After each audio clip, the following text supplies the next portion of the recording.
Okay, let's start. Today I tell you the story of the greatest miracle of the Buddha. So, what is the greatest miracle of the Buddha? You find out soon, but first I start at the beginning.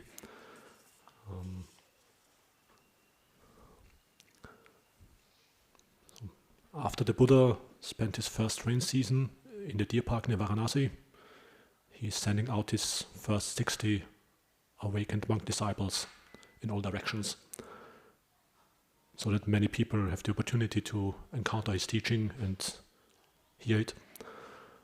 And the Buddha himself is going to a village, it's called Uruvela, near Gaya, because he knows that there is another large group of people who can realize his teaching very quickly. So the Buddha is wandering from Varanasi to Uruvela. It's about 300 kilometers. And at the time, there are 3 fire-worshipping dreadlock ascetics living near Uruvela. Their names are Uruvela Kassapa and Kassapa and Gaya Kassapa. Kassapa was a very common name at the time, and so they are not related to Venerable Ma Kassapa, but it was just lots of people had this name Kassapa at the time of the Buddha, just like today they were Paul or something like that. The stories from the Vinaya Pitaka, from the monastic discipline, from the Mahavagga. And each of these 3 Kassapa brothers was the leader of a large group of fire-worshipping dreadlock ascetics. Uruvela Kassapa was the leader and trainer of 500 dreadlock ascetics. Naga Kassapa, the leader of a group of 300, and Gaya Kassapa, the leader of 200 dreadlock ascetics. And so, altogether 1,000 of them. What kind of fire worship did they practice? Agni, the sacred fire, was considered the medium to transfer offerings to the gods. And so they had a fire hall where they kept some sacred fire going, and they would make some offerings of ghee or butter or sacrifice cakes, maybe also of animals, not sure, to the Vedic gods. So basically making offerings or worshipping deities. And also people would come to visit them and make offerings to the gods for some good fortune or to prevent bad fortune, like getting good harvest or there was sufficient rain, something like that. They were also practicing some bathing rituals, a symbolic act of washing away their bad actions. In the West, we would maybe call it baptizing. It's very similar in principle. So why did they have some dreadlocks? At the time of the Buddha, some contemplatives, they would cut off their hair because they were not interested in beautifying it. Just like Buddhist monks and nuns. So some were like this with shaven head. But other contemplatives, they would let their hair grow naturally without doing anything. So and then not looking after the hair and not beautifying it. And then so after time the hair is just growing longer and so get some dreadlocks. And then it's sort of probably inconvenient to some extent, it's heavy and probably and so but you can still see some of them in India. Sometimes you can see some sadhus with some dreadlocks.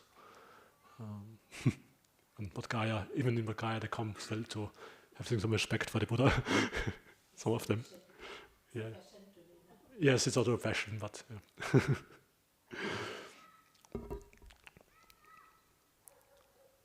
And so just this brief explanation what these fire worshipping ascetics were doing, at least so that it doesn't remain mysterious, what to say.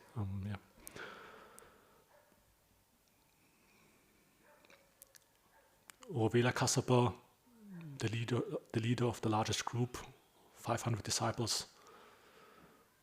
He was probably one of the most famous religious teachers at the time, probably already old and venerable.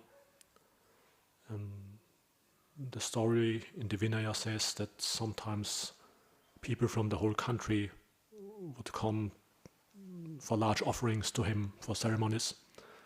So it seems to be that he was one of the more like famous teachers at the time of the Buddha.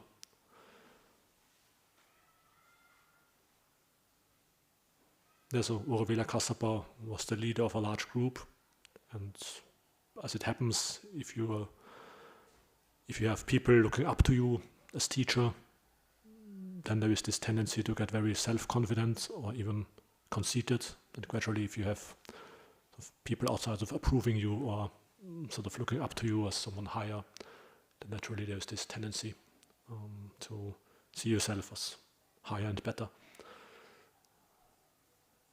And so you will see that was also the case with Uruvela Kassapa.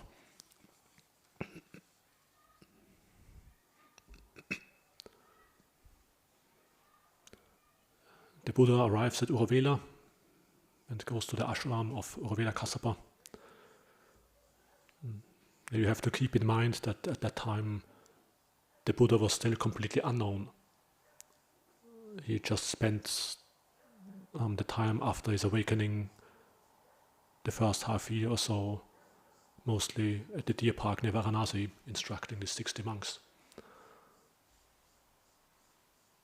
And so now the Buddha arrives there at Uruvela Kassapa's ashram, and he's just 35 years old, like a young contemplative, without any fame, no one knows him. While Uruvela Kassapa is already senior, maybe 70, 80 years old, and famous and honored in the whole country, and has 500 disciples. How can the Buddha convince Uruvela Kassapa to become his disciple? He's just a young, unknown contemplative that just arrives there.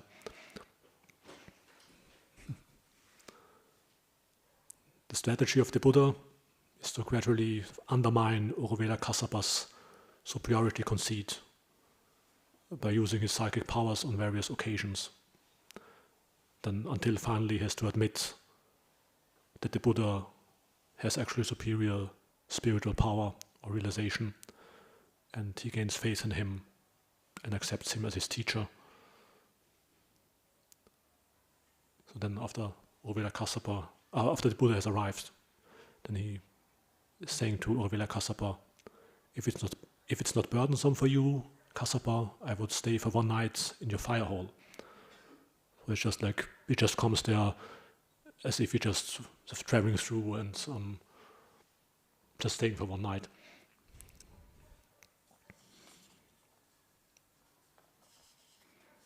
And Uruvela Kassapa agrees. He says, no, it's not burdensome for me, great recluse. Great recluse. So it seems, even though the Buddha was young and completely unknown at the time, Uruvela Kassapa is already impressed by the appearance and demeanor of the Buddha, because he calls him Mahasamana. You can translate it as the great recluse or great contemplative or the great monk. So he somehow finds him inspiring,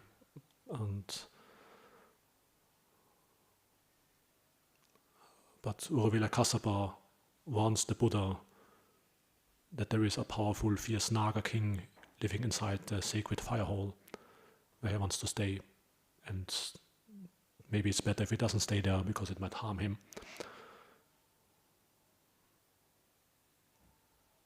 In case you don't know, the Nagas are like dragon or serpent-like beings from the lowest heavenly realm. Probably you have seen a Chinese dragon, some just like the Chinese dragons in whatever they can see in statues or paintings, so something similar like that. And so they have power over the fire and water elements. And so the Uruvela Kassapa is warning the Buddha of this Naga living there in this fire hall. But the Buddha says, it will not harm me. He just confident and goes in there. And the Buddha enters the fire hall and puts down his grass mat and sits down cross-legged and starts to meditate. The Naga sees the Buddha entering and becomes upset and angry, annoyed. Often Nagas seem to be rather easily, they get irritated easily. And so he starts to emit fire and smoke. So he wants to sort of attack the intruder with his fire. But the Buddha uses his mastery over the fire element by psychic powers to overpower the Naga's fire element without harming him. And so both of them are sort of all ablaze with fire, and the whole hall is sort of flaming and glowing. And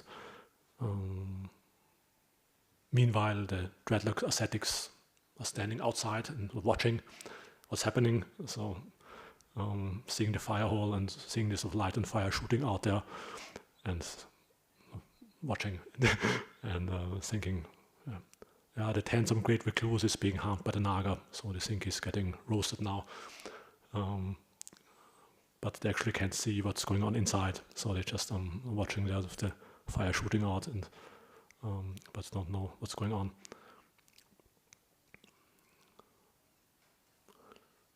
And the Buddha has soon overpowered the fire of the Naga by his psychic mastery of the fire element without harming him. So the Naga gives up, and he assumes the shape of a little snake. They can also shapeshift, and the Buddha takes him and puts him inside of his bowl. And so the Naga is there curling up in the bowl of the Buddha. And at the end of the night, the Buddha comes out of the fire hall unscratched and shows the bowl to Uruvela Kassapa and says, "Here's your Naga, Kassapa. I overpowered his fire element with my fire element." And so Uruvela Kassapa is impressed, and he is thinking he has great spiritual power because he was able to defeat the Naga, but he's not an arhat like me. The word arahant was already used before the Buddha for like a spiritually perfected person. And the Buddha then uses the same word specifically for someone who has reached the last of the 4 stages of awakening. So Uruvela Kassapa believes he is already a spiritually perfected person, an arahant, while of course this is not the case, and he's just overestimating himself.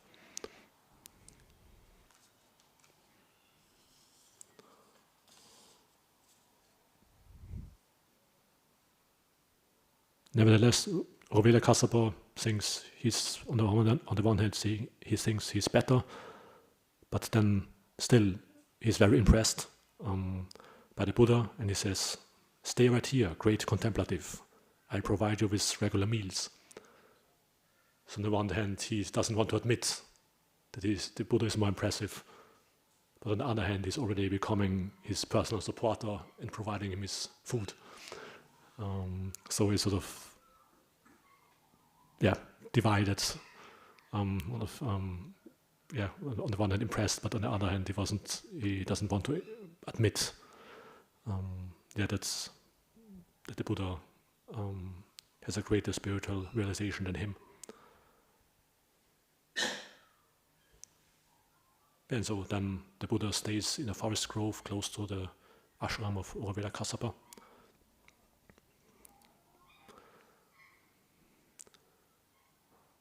A few nights later, Uruvela Kassapa sees a huge and bright radiance of light lighting up the whole forest where the Buddha is staying. And at some time later, then the Buddha comes in the morning, and Uruvela Kassapa asks him, "What was that great light that I saw in your forest grove at night?" And so the Buddha says, "That was Sakka, the king of the Tavatimsa Devas. And he came to listen to my teaching." So one of the king of one of the lower Deva realms came to listen to the Buddha's teaching. But Uruvela Kassapa, again he thinks, he has great spiritual power that even Sakka, this king of the devas, comes to listen to his teaching. But he's not an arhat like me.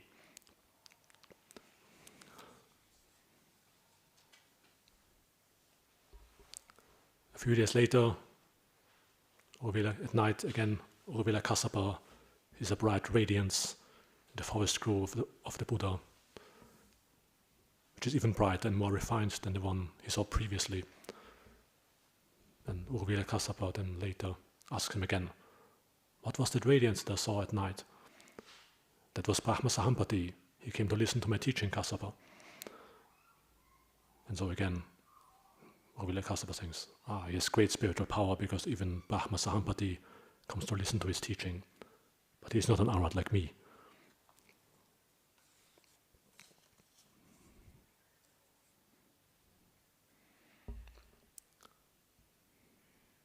A while later, Uruvela Kassapa has some great sacrifice ceremony, and people from the whole country come to visit him, to make offerings. So he's sort of worried, and he's thinking, okay, now I have this great ceremony, but if the Buddha uses some psychic powers in front of the people, then he will become famous, and my fame will get diminished. So he's sort of worrying the Buddha might come and sort of be more impressive than him at this ceremony. But the Buddha is reading Uruvela Kassapa's mind, and he knows what he's thinking, and so he just decides to go to another place on that day. And so he's just teleporting himself to Uttarakuru, to north of India. That would be Nepal or Tibet today. And so he goes on alms rounds there. And then he's teleporting himself to Lake Manasarovar. This is a mountain lake in the Himalayas. You have some beautiful view of the Himalayas and Mount Kailash. It's close to Mount Kailash. And so he's eating there his meal, and then spends the rest of the day there. And then teleporting himself again back to the forest grove close to Uruvela Kassapa. So the Tibetans and Nepalese can even claim that the Buddha once visited their country, according to Theravada scriptures.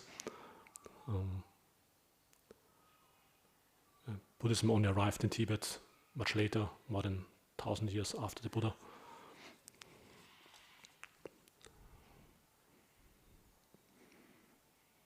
On the next morning, Uruvela Kassapa sees the Buddha again, and he asks him, why did you not come yesterday? We were thinking of you and put aside some food for you." And the Buddha says, "Kassapa, were you not thinking that you have a great ceremony and that it would be better if I don't come, because otherwise your fame might get diminished?" I read your mind, and so I went to Uttarakuru and ate my alms food there at Lake Manasarovar and spent the day there. And so again, Uruvela Kassapa thinks, he has great spiritual power because he can read my mind, but he's not an arhat like me.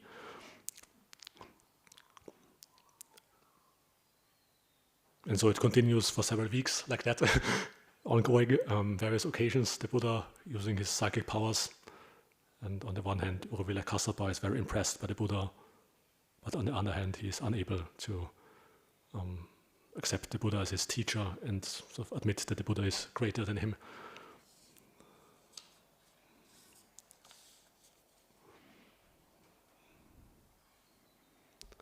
But then, one day, there's a huge rainstorm and a great flood. Also, the place where the Buddha is staying is flooded. But the Buddha uses his psychic powers to part the water, to push the water aside on all sides. He's just walking on dusty ground while all the surrounding is completely flooded.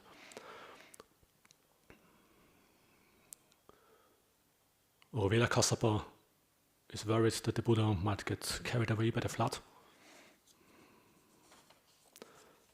So he is using a boat and searching for him with a few other of his disciples.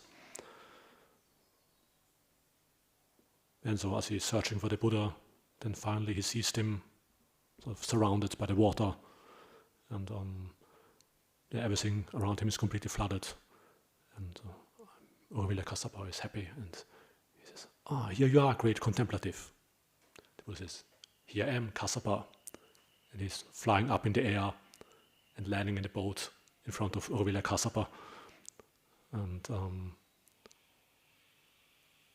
Uruvela Kassapa is thinking he has great spiritual power, that he wasn't harmed by the flood, but he's not an arhat like me.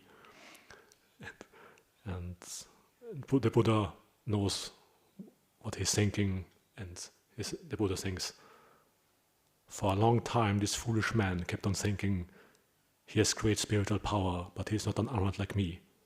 I will now stir up this dreadlock ascetic. And he says to Kassapa, Kassapa, you are not an arahant, and you're also not on the path to arahantship, and you also don't know the way of practice by which you could become an arahant or enter the path to become one.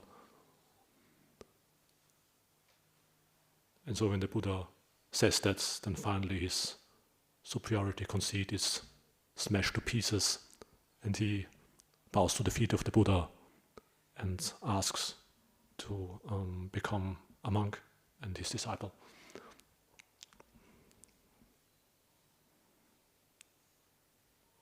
And the Buddha says to Kassapa, you are the teacher and leader of 500 dreadlock ascetics. Inform them about this, so they can do what they think is appropriate. And so Uruvela Kassapa tells the 500 disciples, I want to live the holy life under the great recluse, the Buddha. What would you like to do? So he's just letting them decide, do they want to continue practice on their own or follow him? And the other fire-worshipping dreadlock ascetics say, for a long time we were very impressed and inspired by the great recluse, by the Buddha. If you live the holy life under him, then we will all follow you.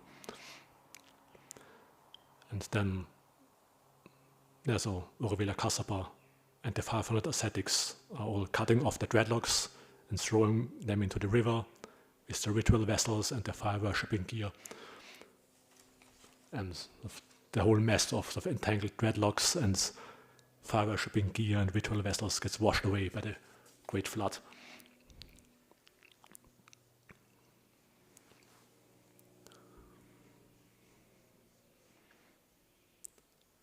Uruvela Kassapa, the 500 ascetics go to the Buddha and request to be accepted as monks.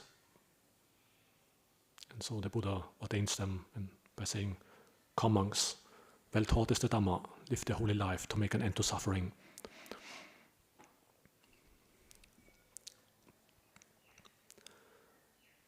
Meanwhile, his brothers, Naga Kassapa and Naga Kassapa, later, they see all this mess of dreadlocks and fire-worshipping gear being carried away by the flood in the river, and so they are worrying about their brother. And they think, I hope that no disaster happened to my brother, because it looks like they maybe got washed away by the flood. So the two brothers come to look for Uruvela Kassapa with their disciples as well.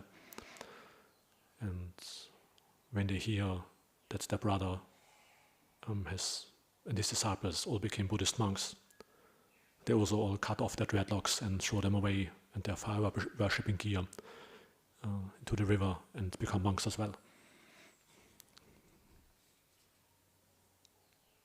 Yeah, and so in this way the Buddha got 1,000 new monk disciples by convincing Uruvela Kassapa, the leader.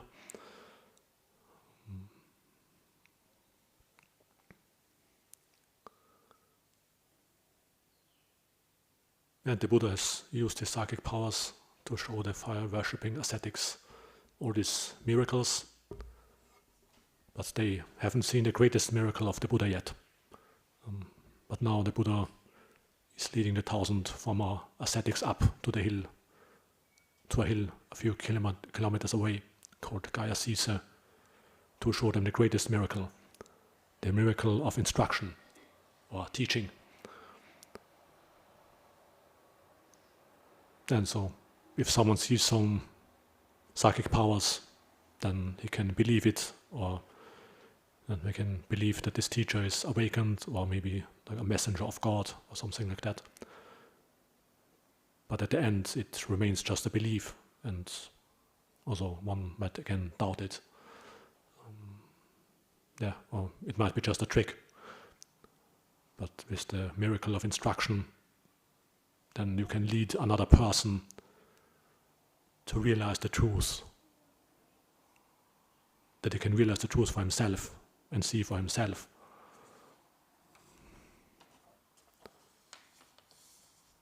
And this realization is then not dependent on belief or faith anymore, but on direct experience.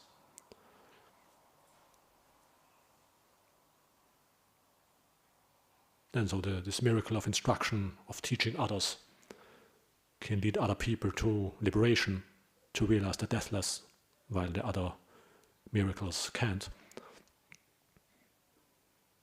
And this is why the Buddha says in several discourses that the miracle of instruction, teaching others, is superior to any other miracles. And if you think about it, it's also something amazing that if someone has realized the truth, has realized awakening, then he can give some instructions to others, and they apply it, and they can realize the same truth and the same awakening as like the other person, like the Buddha. So there's an amazing effect if you think about it like that. The miracle of instruction also has another unique effect. If someone listens with full attention, with his mind directed to the Dhamma, the Buddha says then the 5 hindrances get abandoned and the 7 enlightenment factors can arise to some extent or get developed. And so by this miracle of instruction, of the mind of another person can get elevated, so they can become capable of realizing the truth himself.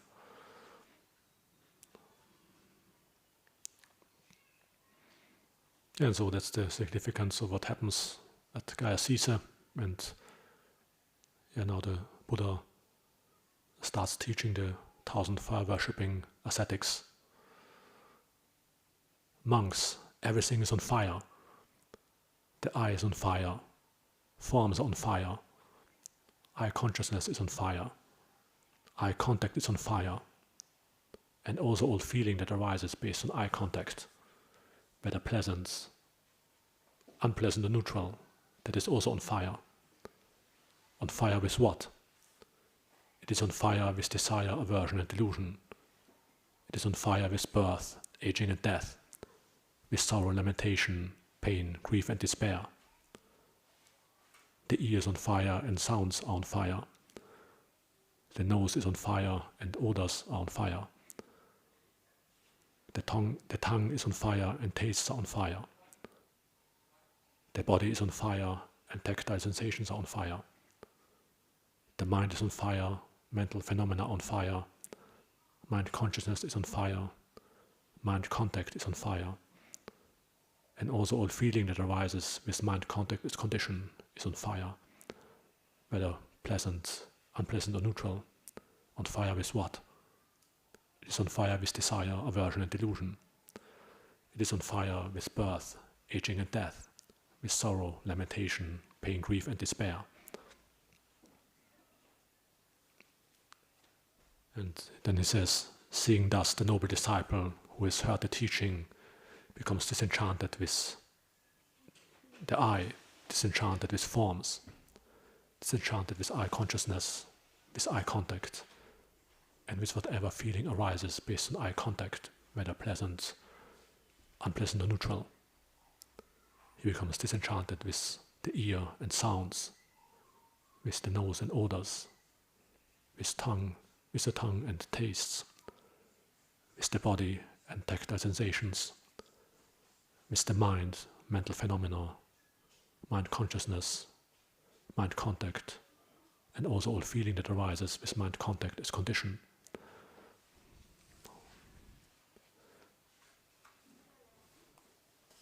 being disenchanted, he becomes dispassionate. And by dispassion, the heart is liberated. And the knowledge of liberation arises. Birth has been destroyed. The holy life has been completed. The task is fulfilled. There is nothing further of this.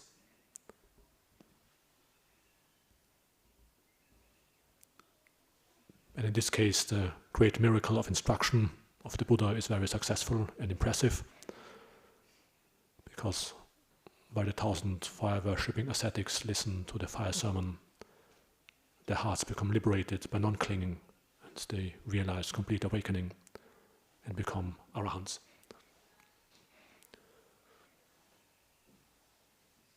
And the teaching of the fire sermon is also in a way a teaching of the Four Noble Truths, in the sense that the teaching on dukkha, so a dramatic simile for the six senses burning in the inferno of desire and aversion and delusion, but also about the origin of dukkha, in the sense that the burning quality comes from the defilements, and then also the way to the cessation of dukkha, that by disenchantments one can become liberated.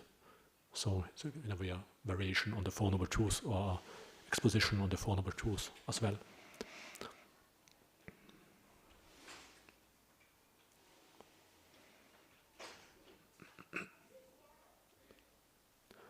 The fire sermon is the most successful discourse of the Buddha during his whole 45 years of teaching. So, in a way, the greatest miracle of the Buddha, 1,000 awakened disciples in just one discourse.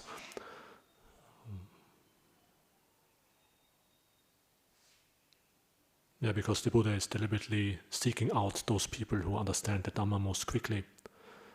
And because of the supreme teaching ability of the Buddha, then the 1,000 ascetics become arahants by listening to the discourse. You could say they follow the Buddha along while he's teaching. Basically they see how the six senses are burning with desire, aversion and delusion, and are the manifestation of decay and death and dukkha, and they become disenchanted with them. And by that, the fire of desire, aversion and delusion in their hearts is extinguished, and they realize liberation.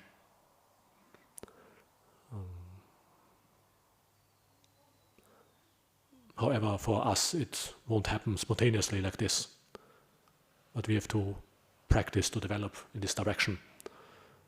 And so, what can we do so that the fire of desire, aversion and delusion gets less intense? And let's say, what can you do so that the mind cannot be set on fire anymore by desire, aversion and delusion?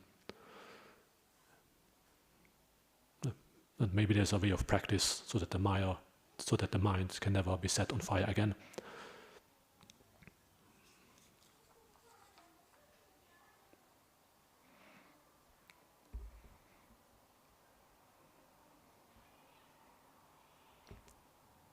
The Buddha says, depending on what you do with your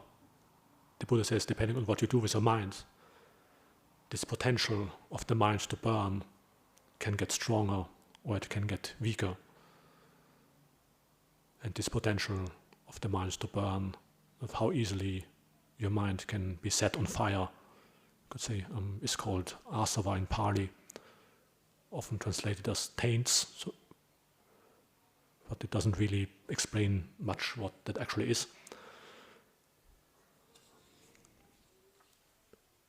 And so to give an illustration, let's say, for example, if you have a piece of paper, like this tissue, and you would hold it over a candle flame, then it gets set on fire very easily, it just burns immediately.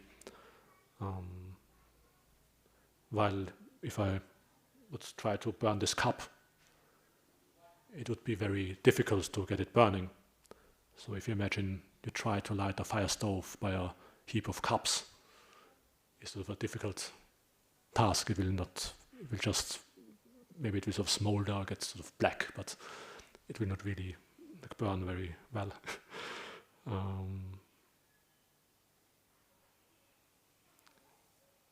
And depending on what you do with your mind, how do you develop your mind can be easy to set on fire, like this piece of paper or petrol. For example, someone just says a few sentences and you are irritated, and the mind is burning with aversion.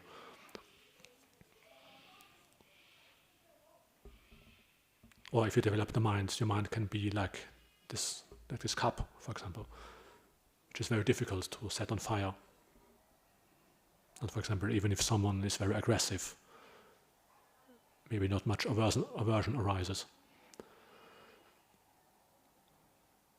Or if you reach the ultimate pinnacle of development of the mind, then the Buddha says your mind cannot be set on fire by anything anymore.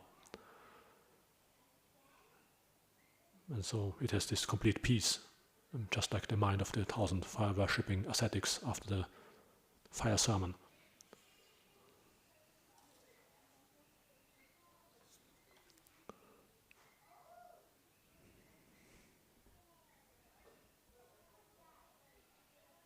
And the Buddha says that if you understand one thing deeply, then you will be able to abandon these asavas, this potential of the mind to burn, so that your mind can never be set on fire again anymore by desire, aversion and delusion, and has complete peace. And this one thing we have to understand deeply to do this is called wise attention and unwise attention, or in Pali, yoniso manasikara and ayoniso manasikara.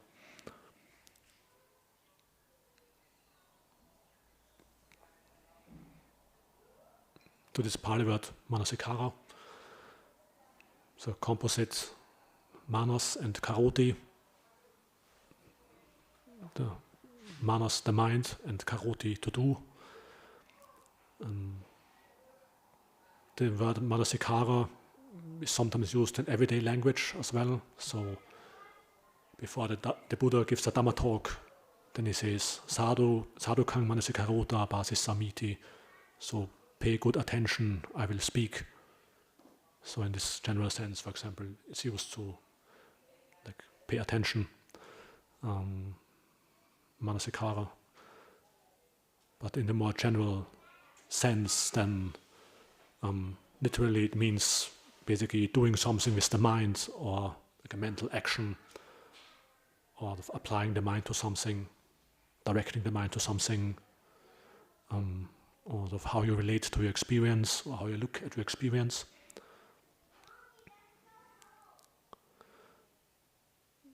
And so then this other word, yoniso and ayoniso, is usually translated as wisely or unwisely, or skillful or unskillful. Could also be in the wrong way or the right way.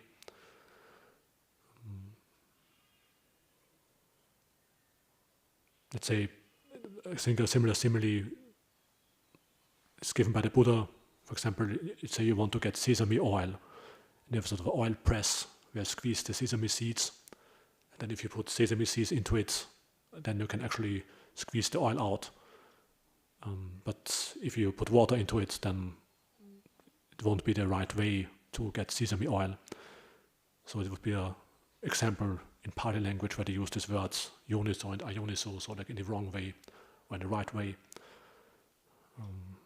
Just like an everyday example how this word yoniso and ayoniso is used.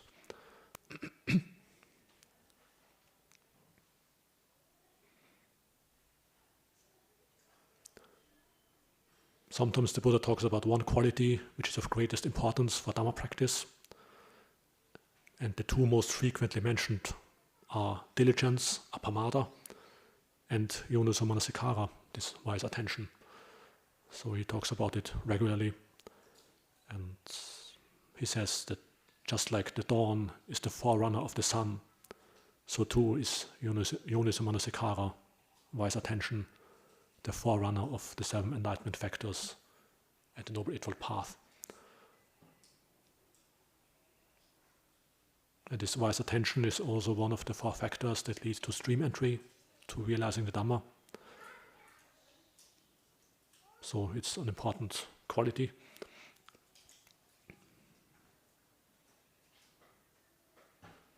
And the Buddha also says, for example, sometimes Manasikara Sambhava Sabbe Dhamma, so all things come into being by sort of attention, by Manasikara.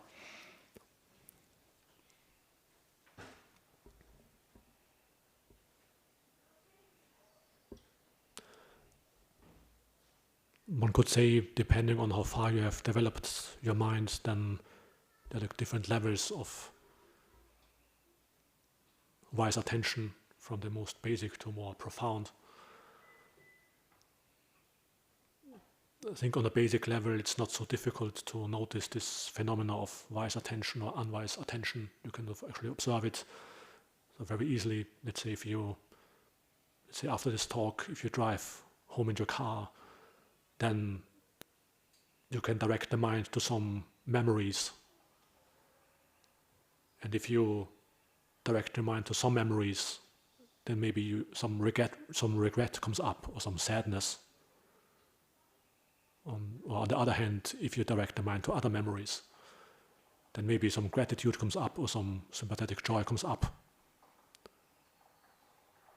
And so, with a bit of reflection, you can see that you can sort of influence your mind state depending on where you direct your mind, or how you look at something.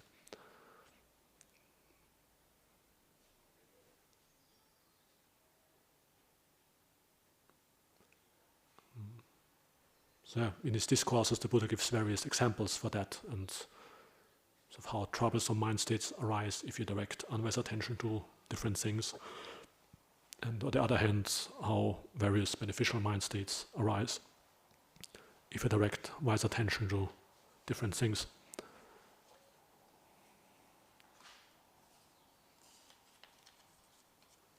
There are just a few examples. If you direct unwise attention to the sign of the beautiful, so to the attractive aspect of something, then sense desire will arise and get stronger the more you dwell on that. And so that's, for example, how advertising works. Advertising is presenting you with the sign of the beautiful, so it's presenting a product or something as attractive, and of hoping that you pay unwise attention to it, and then you feel compelled to buy it. Well, on the other hand, if you pay wise attention to the non-beautiful aspect, to the unattractive side or disadvantage of something, then sense desire will get less or fade away.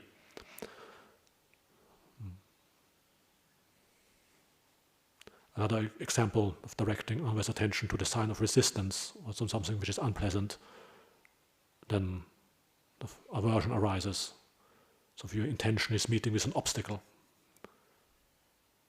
and for example you have to get something done, but you were unable to do it yet, and then the more you direct unwise attention to the fact that you have to do that, but you didn't get it done yet, then you have this feeling of resistance or pressure. And so you can see just a few examples, and similar with on the wholesome side. Let's say if you direct wise attention to something uplifting or inspiring, then like joy or rapture can arise. Or you direct your mind to the stillness or tranquility of the body and the mind. Can you notice something peaceful in the body, or something still or peaceful in the mind? Then this enlightenment factor of tranquility arises or becomes stronger.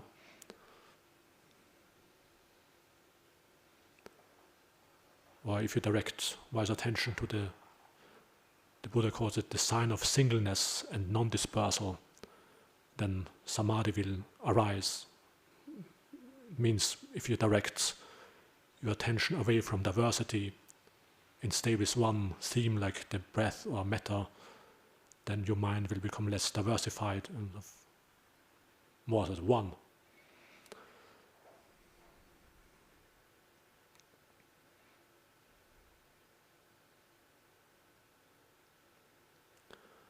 This quality of wise attention can also be more general. Something like, how do you relate to your experience, internal and external? Or how do you look at things? How do you reflect about things? And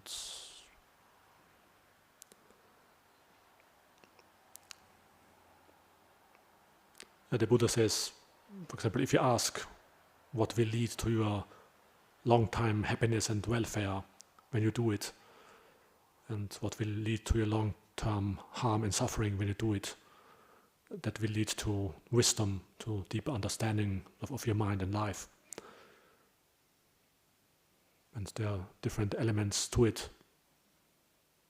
On the one hand, of looking for long-term welfare and happiness, rather than just running after whatever seems interesting or attractive.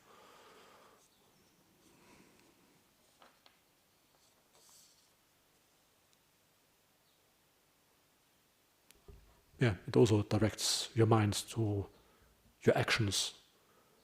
So when you do what, so basically focusing on your actions and results, noticing what do you do and then what is the result of your action.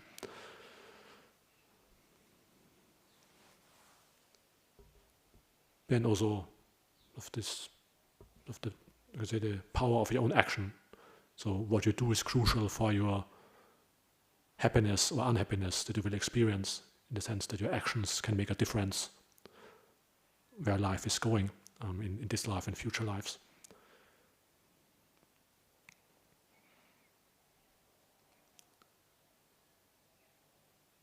Or another thing that the Buddha mentions, for example, looking at your experience in terms of self or in terms of the Four Noble Truths. These are opposed ways of looking at your experience, and not one leading to the further continuation of suffering and one to a deeper understanding of what is really the origin of disturbance in the mind and how can one develop more peace.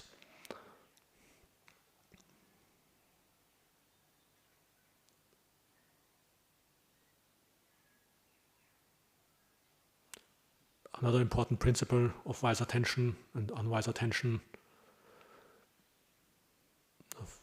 the same experience can either trigger unwholesome mind states and suffering, or it can trigger beneficial mind states or deepen your insight often. So let's say someone experiences some good fortune, and then you can either be jealous about it, or you can have sympathetic joy with the person.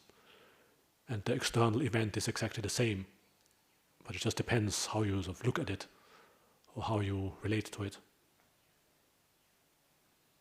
Or for example, like death of a relative or a friend, then on the one hand it can give rise to sadness, but then on the other hand it can sort of trigger some spiritual surge. If you, sort of, depending on how you reflect or look at it, you can just be sad about it and sort of dwell on that, or you can sort of stir you up to look for something deeper. Even though it's the same external event, and it just depends how you sort of look at it or reflect on it.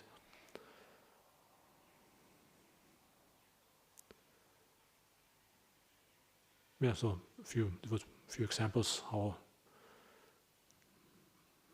this principle of wise attention, unwise attention works. Our mind is already running in a certain mode, sort of automatically, to look at things with unwise attention. But yeah, if we develop it, train the mind, then you can gradually get a deeper understanding of this quality of wise attention and unwise attention. And what that is in your own experience. And yeah, the deeper your understanding of that is, the less your mind will burn with desire, aversion and delusion, until you see for the first time that the mind can actually stop burning completely. And you can discover this method, this way of practice that leads to the mind being not inflammable anymore, so that it never burns again. And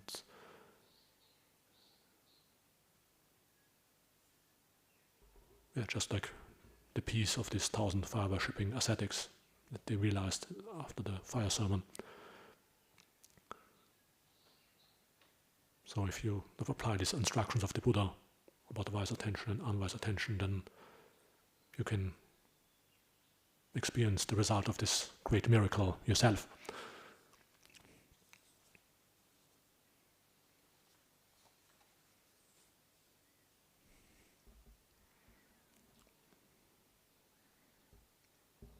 It was the story of the three Kassapa Brothers and the fire sermon, where the Buddha shows the three kinds of miracles in action. Sometimes the Buddha talks about three kinds of miracles: the miracle of psychic powers, the miracle of mind reading, and then the miracle of instruction or teaching, which is the most superior one. It starts off with the blazing fire battle with the Naga King in the fire hall, and then the Buddha using his psychic powers to perform various miracles to smash Uruvela Kassapa's superiority conceit. And then this huge rainstorm comes and the big flood, and the 1,000 ascetics become disciples of the Buddha. So the life as fire-worshipping ascetics gets washed away by the great flood. Then the Buddha is leading up to the hill of Kassapa to show them the greatest miracle, and teaching the fire-worshipping ascetics that everything is ablaze and on fire, and by the teaching all the defilements get extinguished and all 1,000 of them become liberated arahants. So that is the exhilarating beginning of the dispensation of the Buddha. The Buddha, just the beginning of his teaching, using all his abilities to lead others to liberation. But after that, then the Buddha starts his next big move, and he's leading his new army of 1,000 arahants towards the largest city of the most powerful kingdom in India, to Rajagaha, the capital of the kingdom of Magadha. Because they are the next large group of people who is very receptive to understand his teaching.